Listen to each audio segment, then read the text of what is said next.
dahil parang mayroong gwardya tayo. Nilagay ng Diyos ang Supreme Court para bantay. Kasi nakikita talaga na politika.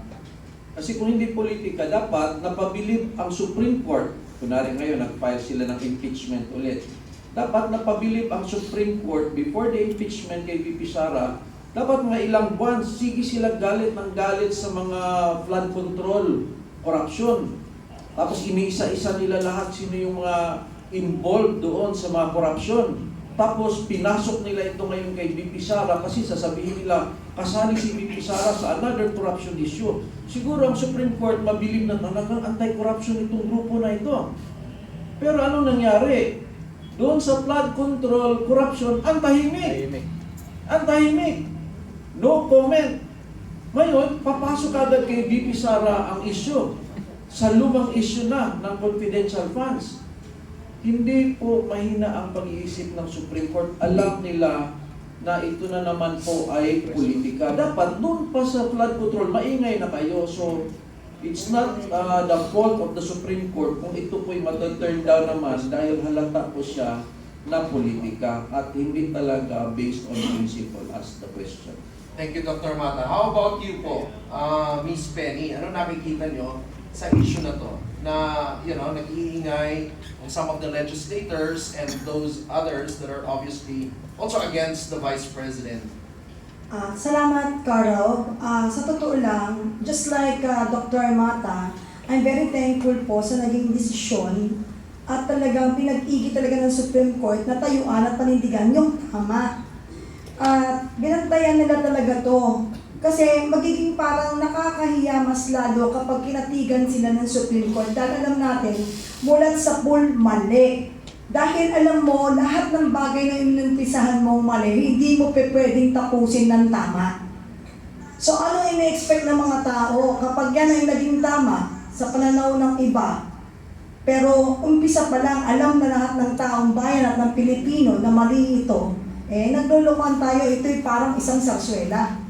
Sa totoo lang po, ginagamit nila sa pamumulitika at pansarili yung mga isyong pinaninindigan nila.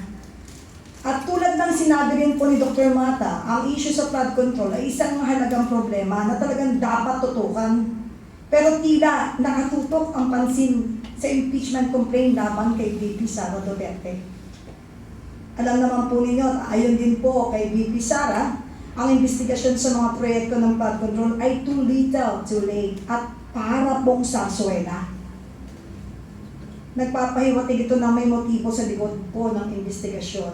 Amin din pong pinag-aaralan at nagmamasid-masid kami kasi mahirap po yung tira pasok tayo. Salita ng salita, pero sa huli lulunukin mo lahat ng kinain mo. Just like VP Sara, nag-o-observe siya, tahimik lang. Nanonood lang sila kung paano nila guyuin ang taong bayan. At binigyan din po ng atin pong VP Sara ang korupsyon sa mga proyekto. Ito ay hindi po bagong mga pangyayari sa mga nakaraang administrasyon. Ang tanong dito, Carol, tulad din po ng tinatanong niyo sa amin, bakit nakatutok ang issue lagi kay VP Sara? Marahil po dahil sa mga aligasyon ng korupsyon at pang-aabuso sa pondo. Ngunit, ang mga grupo ng civil society at mga oposisyon ay dapat din tutukan. Yung tunay pong issue dito sa bansa ay ang flood control. Yun ang dapat makontrol, flood control. Dapat tutukan nila at ikontrol na rin nila ang kanilang mga sarili na manindigan sa mali at gusto lang nilang tutukan at tayuan. Dahil ang bansang Pilipinas ay hindi lamang personal na kanilang gusto at personal na buhay nila. Ang mga aligasyon nila po kay VP Sara, sa totoo lang ginagawa nilang katatawanan ang atin pong bayan. Ginagawa nila po tayong tanga. Ginagawa nilang uto-uto ang mga Pilipino. Mulat sa pool, alam naman natin kung ano ang kanilang agenda. Dahil kung hindi isa sa agenda nila na talagang i-control at tanggalin o kasuhan at maging madumi at masama sa mata ng taong bayan si VP Sara.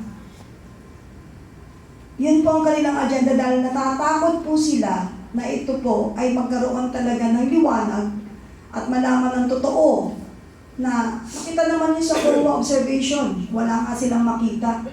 Malinis. Yung opisina po nila nakakalimutan na nilang linisin. Dahil kontrolado pa rin nila yung mga nagmamasid at nagbibigay ng opinion para sa kaalaman ng taong bayan. Maraming media po kontrolado. Marami po tayo mga politiko, opisyal ng gobyerno na kontrolado nila dahil po sa salapi. Kaya nga po, sabi ko, Karod, kahit anong talino ng tao, kapag ang bibig nakasara, baliwala eh. Sa mga panahon ngayon at oras natin ngayon na talagang nanlilimahid ang ating bansa dahil nga pinapabayaan natin silang magsalita ng magsalita tapos nagpapamedya pa, saan ka nakakita? Bitbit nila lahat ng dokumento pero nasa ibabaw mukha po ni VP Sara. Ano ibig sabihin na to? Palabas? Pagkatapos may panawagan at nagsisigawan, impeach. Impeach. Practice po yun. Ang nagtuturo po at nagpa-practice ay isang pong kinatawa ng isang party list na ang nangingibabaw ay ang kanilang pagiging guro, ang pangalan ng party list na yun. Pero hindi naman siya guro. Kaya nga po, siguro, hindi po siya guro, siguro. Pero lahat po ng bagay may hangganan at hindi po ninyo malilinlang ang katotohanan. Karab? Nakita niyo ba yung parang when they filed it, tapos di ba may parang kariton? Opo. Ako medyo ako dyan, kasi politics nga ako, di ba? Tapos at the same time, I'm looking at all of those, it's very choreographed. They all raise their fees, gaganon sila ng thumb nila doon sa linyang yon. Tapos kung titingnan mo yung isang babae doon, nagpipilang siya ng steps. Opo, talagang So, but anyway, napansin ko rin po na parang ang theme ng sinasabi nila ngayon is that yung sinasabi nilang independence daw. No? This is compromising the institutional independence of Congress. So kung pagbibigyan natin ito, ano po ang possible dangers if we try to understand the institutional independence of Congress that ano yung magiging danger nito para sa demokrasya natin and accountability? Well, sa ating system of government kasi, Rob, no, sa mga kapwa ko, estudyante ng political science at batas, there is no such thing as real independence among the three equal branches of government. They are closely working together for what? The benefit of the people. And when we talk of the benefit of the people, ano ba ang maganda para sa taong bayan? That is, make sure na ang ginagawa ng ating pamahalaan o mga opisyal ng pamahalaan ay naaayon sa ating saligang batas, naaayon sa mga umiiral ng mga batas at alituntunin. Pag sumalubong po tayo dyan, ay hindi ito mahulugan doon sa sinasabi ng ating mga mamamayang Pilipino na sila ang umakda ng ating konstitusyon. So, there is no such thing as a real complete independence of these three major departments or branches of government, executive, legislative, and the judiciary. They work closely together, they coordinate their actions to make sure that the welfare of the people would be primordial in the government action. Pero balikan natin itong issue ng corruption. Kasi pinag-aralan ko yung sequence of events for the past 2 years after the election of the President and the Vice President in 2022.